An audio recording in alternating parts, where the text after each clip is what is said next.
અરવલ્લી જિલ્લાના માલપુર ખાતે આવેલા પવિત્ર રક્ષેશ્વર મહાદેવ મંદિરે વૃક્ષ ઉછેર મંડળી દ્વારા ભાવસભર ધાર્મિક કાર્યક્રમનું આયોજન કરવામાં આવ્યું છે। આ પ્રસંગે પ્રકૃતિ અને વન સેવા અને પોતાની સેવા અર્પણ કરનાર કર્તવ્યનિષ્ઠ અને નિષ્ઠાવાન સૌ માટે પ્રેરણા સ્ત્રોત એવા રેન્જ ફોરેસ્ટ ઓફિસર વિકાસ દેસાઈને ભાવભીની શ્રદ્ધાંજલિ અર્પણ કરવામાં આવી હતી। ઉપસ્થિત સૌએ તેમના પ્રકૃતિ પ્રેમ અને સેવાભાવને યાદ કરી તેમને શ્રદ્ધાંજલિ પાઠવી હતી। ત્યારબાદ આવનારા પવિત્ર મહાપર્વ રક્ષાબંધન નિમિત્તે ગુરુ બ્રાહ્મણોનું સન્માન કરવામાં આવ્યું હતું। ગુરુ બ્રાહ્મણોને પંચાંગ રાખડીઓ તેમજ સ્મૃતિ ચિહ્ન રૂપી મોમેન્ટો અર્પણ કરી તેમના આશીર્વાદ મેળવ્યા હતા અને ધાર્મિક અને સેવાભાવી પ્રસંગે ઉપસ્થિત સૌ બ્રાહ્મણો તેમજ આમંત્રિત મહેમાનો માટે મહાપ્રસાદનું આયોજન કરવામાં આવ્યું। જે.કે. સિંહ સાથે મયુર પોકાર, માલપુર। વિજેશ કુમાર પંડ્યા, માલપુર બ્રહ્મ સમાજના પૂર્વ પ્રમુખ અને અત્યારે ગુજરાત સમસ્ત બ્રહ્મ સમાજના ઉપપ્રમુખ। આજે વન મંડળી દ્વારા ભાઈ શ્રી દિનેશભાઈ ઉપાધ્યાય વન પંડિત ના આયોજન હેઠળ દેસાઈ સાહેબ કે જેઓ ખૂબ જ સંનિષ્ઠ કાર્યકર હતા, અહીંયા એક સારા કર્મચારી તરીકે સેવા આપેલી એવા દેસાઈ સાહેબને આજે શ્રદ્ધાંજલિનો કાર્યક્રમ યોજવામાં આવ્યો હતો।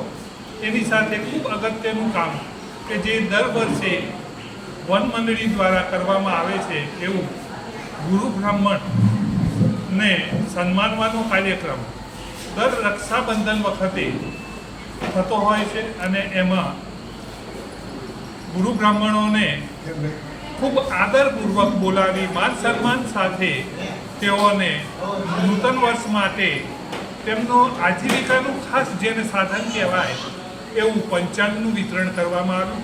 એની સાથે સાથે મોમેન્ટો પણ ભેટ આપવામાં આવી છે।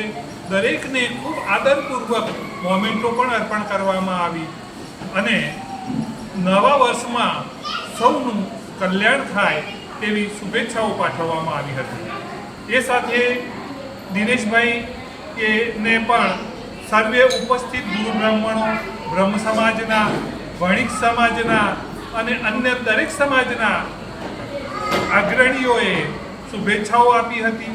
તેમના આ કાર્યવાહીને બિરદાવી હતી અને જે સેવા કાર્યો કરી રહ્યા છે, પર્યાવરણ પ્રેમી છે, એટલે એ વૃક્ષમાં એ જીવને જોવે છે અને શિવને પણ જોવે છે, ત્યારે તેઓનું તંદુરસ્ત સારું રહે અને ભગવાન તેઓને દીર્ઘાયુ આપે।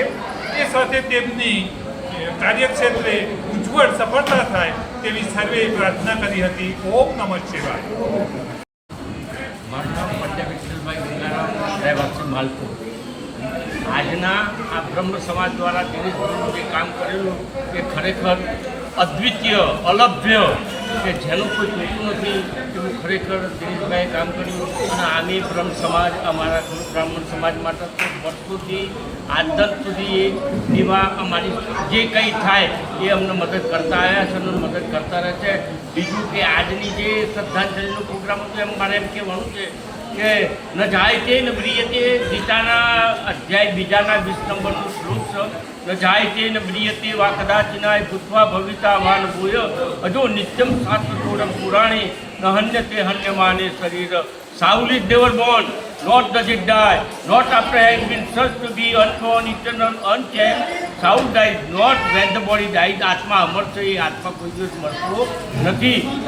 જાતસ્ય હિ ધ્રુવ મૃત્યુ, કે જેનો જન્મ થાય છે એનું મૃત્યુ નક્કી જ છે। Life is an accident but death is sure, but when and where that we don't know. એટલે પરમાત્માની એવી કૃપા કે ક્ષણભરની જિંદગી પણ યુગ યુગના સંભાળના।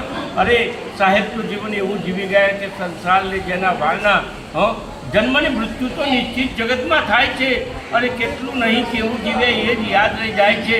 મળે છે દેહ માટીમાં પણ આ માનવીનું નામ જીવે છે, મળે છે માનવી પોતે પણ એના સત્કર્મો જીવે છે। દિનેશભાઈ, આ દિનેશભાઈ જે છે એ ખરેખર એમણે એક શ્રદ્ધાંજલિનો પ્રોગ્રામ રાખી અને એ જોડે જોડે બીજો પણ અમારા બ્રાહ્મણ ગુરુ બ્રાહ્મણ સમાજનું એના માટે રક્ષાબંધન આ પહેલાં પણ 5 વર્ષ પહેલાં પણ એમણે રક્ષાબંધન કર્યું અને બધાને રક્ષા બાંધવા માટેની આર્થિક સહાય કરી। આર્થિક સહાય તો કરી પણ એમના માટે 1,000 રૂપિયાની પણ એક એવું ટોકન આપ્યું છે કે જે ખરેખર આપણે જિંદગીભર પરિવાર યાદ રાખો. એટલે ખરેખર આપણા દિનેશભાઈ સાહેબના માટે કે ગયા તો ખરેખર દિનેશભાઈ સાહેબ એ અમારા ભગવાન છે એમ કહીએ તો કોઈ ખોટું નથી. અને ઘનશ્યામભાઈ પણ આ સમિતિની અંદર સારા સક્રિય કાર્યક્રમ કર્યો છે અને એમને પણ સારી એવું અહીંયા જે છે એ સેવા છે અને એ સેવાના કારણે ઘનશ્યામભાઈને પણ અમે જય શ્રી કૃષ્ણ પ્રણામ કરીએ છીએ.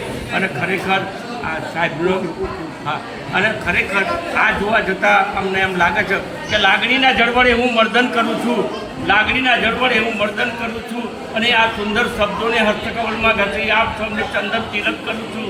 બે ગીત અને બે ગઝલના પુષ્પો ચડાવી આપ સૌનું હાર્દિક આત્મિક અને શાબ્દિક સ્વાગત કરું છું.